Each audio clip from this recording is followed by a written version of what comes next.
আধুনিক যুগৰ প্ৰথম অসমীয়া উপন্যাসখনৰ নাম কি? ইয়াত 4টা অপশ্যন দিয়া আছে। অপশ্যন এ দিয়া আছে ইয়াউইংগম, অপশ্যন বি দিয়া আছে ভানুমতী, অপশ্যন চি দিয়া আছে বিন বৈৰাগী, অপশ্যন ডি দিয়া আছে শৃংখল। এই 4টা অপশ্যনৰ ভিতৰত শুদ্ধ উত্তৰ কোনটো হ'ব? শুদ্ধ উত্তৰ হ'ব অপশ্যন বি ভানুমতী। আধুনিক যুগৰ প্ৰথম অসমীয়া উপন্যাসখনৰ নাম হৈছে ভানুমতী। পদ্মনাথ গোহাঁই বৰুৱাই 2খন উপন্যাস ৰচনা কৰিছিল। তাৰে এখন উপন্যাসৰ নাম হৈছে ভানুমতী আৰু আনখন উপন্যাসৰ নাম কি? ইয়াত 4টা অপশ্যন দিয়া আছে। অপশ্যন এ দিয়া আছে লাহৰী, অপশ্যন বি দিয়া আছে মাকাম, অপশ্যন চি দিয়া আছে পদুম কুঁৱৰী, অপশ্যন ডি দিয়া আছে জয়মতী। এই 4টা অপশ্যনৰ ভিতৰত শুদ্ধ উত্তৰ কোনটো হ'ব? শুদ্ধ উত্তৰ হ'ব অপশ্যন এ লাহৰী। পদ্মনাথ গোহাঁই বৰুৱাৰ 2খন উপন্যাসৰ এখন হৈছে ভানুমতী, আনখন হৈছে লাহৰী। অসম সাহিত্য সভাৰ প্ৰথমগৰাকী সভাপতি পদ্মনাথ গোহাঁই বৰুৱা কোন চনত জন্ম হৈছিল?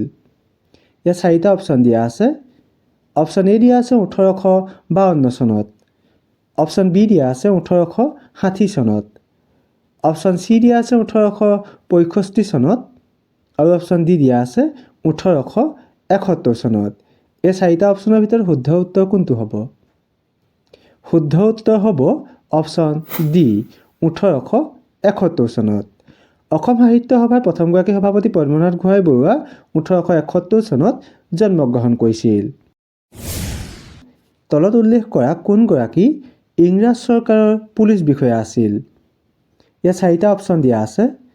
অপশ্যন এ দিয়া আছে বাণীকান্ত কাকতি, অপশ্যন বি দিয়া আছে কিনাৰাম গোহাঁই বৰুৱা, অপশ্যন চি দিয়া আছে পদ্মনাথ গোহাঁই বৰুৱা, অপশ্যন ডি দিয়া আছে ঘৃণাৰাম গোহাঁই বৰুৱা। এই 4টা অপশ্যনৰ ভিতৰত শুদ্ধ উত্তৰ কোনটো হ'ব? শুদ্ধ উত্তৰ হ'ব অপশ্যন ডি ঘৃণাৰাম গোহাঁই বৰুৱা। ঘৃণাৰাম গোহাঁই বৰুৱা আছিল ইংৰাজ চৰকাৰৰ পুলিচ বিষয়া। অসমীয়া ভাষা উন্নতি সাধনী সভা কোন চনত জন্ম হৈছিল? ইয়াত 4টা অপশ্যন দিয়া আছে। অপশ্যন এ দিয়া আছে 1885 চনত, অপশ্যন বি দিয়া আছে 1888 চনত, অপশ্যন চি দিয়া আছে 1895 চনত, অপশ্যন ডি দিয়া আছে 1899 চনত। এই 4টা অপশ্যনৰ ভিতৰত শুদ্ধ উত্তৰ কোনটো হ'ব? শুদ্ধ উত্তৰ হ'ব অপশ্যন বি 1888 চনত। অসমীয়া ভাষা উন্নতি সাধনী সভা 1888 চনত জন্ম হৈছিল। অসমীয়া ভাষা উন্নতি সাধনী সভাৰ প্ৰথমগৰাকী সম্পাদক কোন আছিল? ইয়াত 4টা অপশ্যন দিয়া আছে।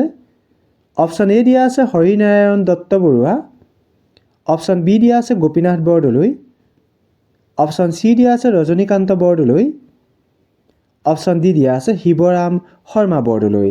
এই 4টা অপশ্যনৰ ভিতৰত শুদ্ধ উত্তৰ কোনটো হ'ব? শুদ্ধ উত্তৰ হ'ব অপশ্যন ডি শিৱৰাম শৰ্মা বৰদলৈ। শিৱৰাম শৰ্মা বৰদলৈ হৈছে অসমীয়া ভাষা উন্নতি সাধনী সভাৰ প্ৰথমগৰাকী সম্পাদক। অসমীয়া ভাষা উন্নতি সাধনী সভাৰ লক্ষ্য আৰু উদ্দেশ্যৰ বিষয়ে নিয়মীয়াকৈ প্ৰকাশ কৰা আলোচনীখনৰ নাম কি আছিল? ইয়াত 4টা অপশ্যন দিয়া আছে। অপশ্যন এ দিয়া আছে অৰুণোদয়, অপশ্যন বি দিয়া আছে বাঁহী, অপশ্যন চি দিয়া আছে জোনাকী, অপশ্যন ডি দিয়া আছে ৰংঘৰ। এই 4টা অপশ্যনৰ ভিতৰত শুদ্ধ উত্তৰ কোনটো হ'ব? শুদ্ধ উত্তৰ হ'ব অপশ্যন চি জোনাকী। জোনাকী আলোচনীখনত অসমীয়া ভাষা উন্নতি সাধনী সভাৰ লক্ষ্য আৰু উদ্দেশ্যৰ বিষয়ে নিয়মীয়াকৈ প্ৰকাশ কৰা হৈছিল। জোনাকী আলোচনীখন কোন চনত জন্ম হৈছিল? ইয়াতে 4টা অপশ্যন দিয়া আছে। অপশ্যন এ দিয়া আছে 1875 চনত, অপশ্যন বি দিয়া আছে 1881 চনত, অপশ্যন চি দিয়া আছে 1885 চনত, অপশ্যন ডি দিয়া আছে 1889 চনত। এই 4টা অপশ্যনৰ ভিতৰত শুদ্ধ উত্তৰ কোনটো হ'ব? শুদ্ধ উত্তৰ হ'ব অপশ্যন ডি 1889 চনত। জোনাকী আলোচনীখন 1889 চনত জন্ম হৈছিল। সাংস্কৃতিক সাধনাৰ অন্যতম ঐতিহ্যমণ্ডিত কেন্দ্ৰ বাণ ৰংগমঞ্চ ক'ত অৱস্থিত? ইয়াত 4টা অপশ্যন দিয়া আছে। অপশ্যন এ দিয়া আছে শিৱসাগৰ, অপশ্যন বি দিয়া আছে তেজপুৰ, অপশ্যন চি দিয়া আছে গুৱাহাটী, অপশ্যন ডি দিয়া আছে যোৰহাট। এই চাৰিটা অপশ্যনৰ ভিতৰত শুদ্ধ উত্তৰ কোনটো হ'ব? শুদ্ধ উত্তৰ হ'ব অপশ্যন বি তেজপুৰ। সাংস্কৃতিক সাধনাৰ অন্যতম ঐতিহ্যমণ্ডিত কেন্দ্ৰ বাণ ৰংগমঞ্চ তেজপুৰত অৱস্থিত। তলত উল্লেখ কৰা কোনগৰাকীয়ে ৰাম নৱমী নাটকখন ৰচনা কৰিছিল? ইয়াত চাৰিটা অপশ্যন দিয়া আছে। অপশ্যন এ দিয়া আছে আনন্দৰাম বৰুৱা, অপশ্যন বি দিয়া আছে নৱকান্ত বৰুৱা, অপশ্যন চি দিয়া আছে গুণাভিৰাম বৰুৱা, অপশ্যন ডি দিয়া আছে দেৱকান্ত বৰুৱা। এই চাৰিটা অপশ্যনৰ ভিতৰত শুদ্ধ উত্তৰ কোনটো হ'ব? শুদ্ধ উত্তৰ হ'ব অপশ্যন চি গুণাভিৰাম বৰুৱা। গুণাভিৰাম বৰুৱাই ৰাম নৱমী নামৰ নাটকখন ৰচনা কৰিছিল। গুণাভিৰাম বৰুৱাই কোন চনত ৰাম নৱমী নামৰ নাটকখন ৰচনা কৰিছিল? ইয়াত চাৰিটা অপশ্যন দিয়া আছে। অপশ্যন এ দিয়া আছে 1851 চনত, অপশ্যন বি দিয়া আছে 1857 চনত, অপশ্যন চি দিয়া আছে 1862 চনত আৰু অপশ্যন ডি দিয়া আছে 1892 চনত। এই চাৰিটা অপশ্যনৰ ভিতৰত শুদ্ধ উত্তৰ কোনটো হ'ব? শুদ্ধ উত্তৰ হ'ব অপশ্যন বি 1857 চনত। 1857 চনত গুণাভিৰাম বৰুৱাই ৰাম নৱমী নামৰ নাটকখন ৰচনা কৰিছিল। অসমৰ প্ৰথমখন মাহেকীয়া আলোচনীৰ নাম কি? ইয়াত চাৰিটা অপশ্যন দিয়া আছে। অপশ্যন এ দিয়া আছে বান্ধোন, অপশ্যন বি দিয়া আছে দীনবন্ধু, অপশ্যন চি দিয়া আছে আছাম বন্ধু, অপশ্যন ডি দিয়া আছে ল'ৰা বন্ধু। এই চাৰিটা অপশ্যনৰ ভিতৰত শুদ্ধ উত্তৰ কোনটো হ'ব? শুদ্ধ উত্তৰ হ'ব অপশ্যন চি আছাম বন্ধু। আছাম বন্ধু হৈছে অসমৰ প্ৰথমখন মাহেকীয়া আলোচনী। আছাম বন্ধু নামৰ মাহেকীয়া আলোচনীখন ক'ত সম্পাদিত হৈছিল? ইয়াত চাৰিটা অপশ্যন দিয়া আছে। অপশ্যন এ দিয়া আছে নগাঁৱত, অপশ্যন বি দিয়া আছে মৰিগাঁৱত, অপশ্যন চি দিয়া আছে গড়গাঁৱত, অপশ্যন ডি দিয়া আছে দেৰগাঁৱত। এই চাৰিটা অপশ্যনৰ ভিতৰত শুদ্ধ উত্তৰ কোনটো হ'ব? শুদ্ধ উত্তৰ হ'ব অপশ্যন এ নগাঁৱত। আছাম বন্ধু নামৰ মাহেকীয়া আলোচনীখন নগাঁৱত সম্পাদিত হৈছিল। কমলাকান্ত ভট্টাচাৰ্যক কি কবি বুলি অভিহিত কৰা হয়? ইয়াত চাৰিটা অপশ্যন দিয়া আছে। অপশ্যন এ দিয়া আছে অগ্নিকবি, অপশ্যন বি দিয়া আছে ফুলনিৰ কবি, অপশ্যন চি দিয়া আছে বকুল বনৰ কবি, অপশ্যন ডি দিয়া আছে খৰিকাজাই কবি। এই চাৰিটা অপশ্যনৰ ভিতৰত শুদ্ধ উত্তৰ কোনটো হ'ব? শুদ্ধ উত্তৰ হ'ব অপশ্যন এ অগ্নিকবি। কমলাকান্ত ভট্টাচাৰ্যক অগ্নিকবি বুলি অভিহিত কৰা হয়। কমলাকান্ত ভট্টাচাৰ্যৰ কবিতা পুথি চিন্তা তৰংগৰ প্ৰথম খণ্ড কোন চনত প্ৰকাশ পাইছিল? ইয়াত চাৰিটা অপশ্যন দিয়া আছে।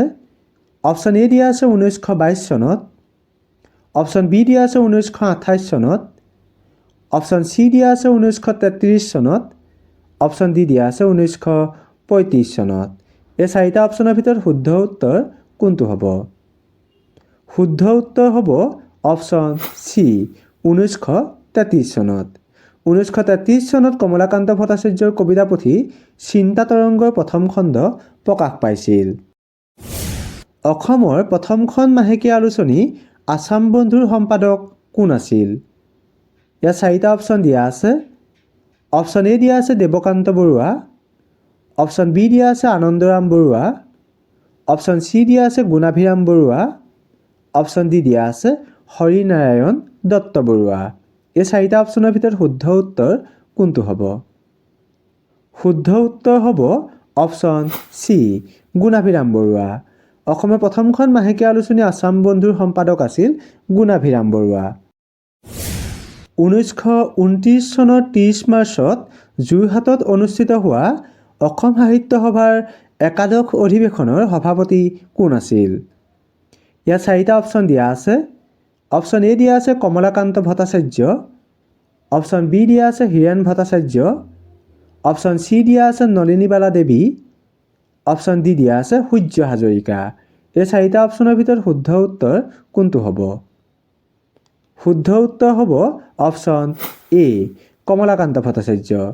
কমলাকান্ত ভট্টাচাৰ্য হৈছে 1929 চনৰ 30 মাৰ্চত যোৰহাটত অনুষ্ঠিত হোৱা অসম সাহিত্য সভাৰ একাদশ অধিৱেশনৰ সভাপতি। সীতাহৰণ কাব্যগ্ৰন্থখন তলত উল্লেখ কৰা কোনগৰাকীয়ে ৰচনা কৰিছিল? ইয়াত 4টা অপশ্যন দিয়া আছে। অপশ্যন এ দিয়া আছে হেমচন্দ্ৰ গোস্বামীয়ে, অপশ্যন বি দিয়া আছে সত্যনাথ বৰাই, অপশ্যন চি দিয়া আছে লক্ষ্মীনন্দন বৰাই, অপশ্যন ডি দিয়া আছে ভোলানাথ দাসে। এই 4টা অপশ্যনৰ ভিতৰত শুদ্ধ উত্তৰ কোনটো হ'ব? শুদ্ধ উত্তৰ হ'ব অপশ্যন ডি ভোলানাথ দাসে। সীতাহৰণ কাব্যগ্ৰন্থখন ভোলানাথ দাসে ৰচনা কৰিছিল। ৰামদাস গোস্বামী কোনগৰাকী সাহিত্যিকৰ ছদ্মনাম আছিল? ইয়াত 4টা অপশ্যন দিয়া আছে। অপশ্যন এ দিয়া আছে ৰত্নেশ্বৰ মহন্ত, অপশ্যন বি দিয়া আছে সত্যনাথ বৰা, অপশ্যন চি দিয়া আছে লক্ষ্মীনন্দন বৰা, অপশ্যন ডি দিয়া আছে ভোলানাথ দাস। এই 4টা অপশ্যনৰ ভিতৰত শুদ্ধ উত্তৰ কোনটো হ'ব? শুদ্ধ উত্তৰ হ'ব অপশ্যন এ ৰত্নেশ্বৰ মহন্ত। ৰত্নেশ্বৰ মহন্তৰ ছদ্মনাম হৈছে ৰামদাস গোস্বামী। ৰসৰাজ কোন? ইয়াত 4টা অপশ্যন দিয়া আছে। অপশ্যন এ দিয়া আছে লক্ষ্মীনাথ বেজবৰুৱা, অপশ্যন বি দিয়া আছে চন্দ্ৰকুমাৰ আগৰৱালা, অপশ্যন চি দিয়া আছে বিষ্ণুপ্ৰসাদ ৰাভা, অপশ্যন ডি দিয়া আছে হীৰেণ ভট্টাচাৰ্য। এই 4টা অপশ্যনৰ ভিতৰত শুদ্ধ উত্তৰ কোনটো হ'ব আপোনালোকে কমেণ্ট কৰি জনাব।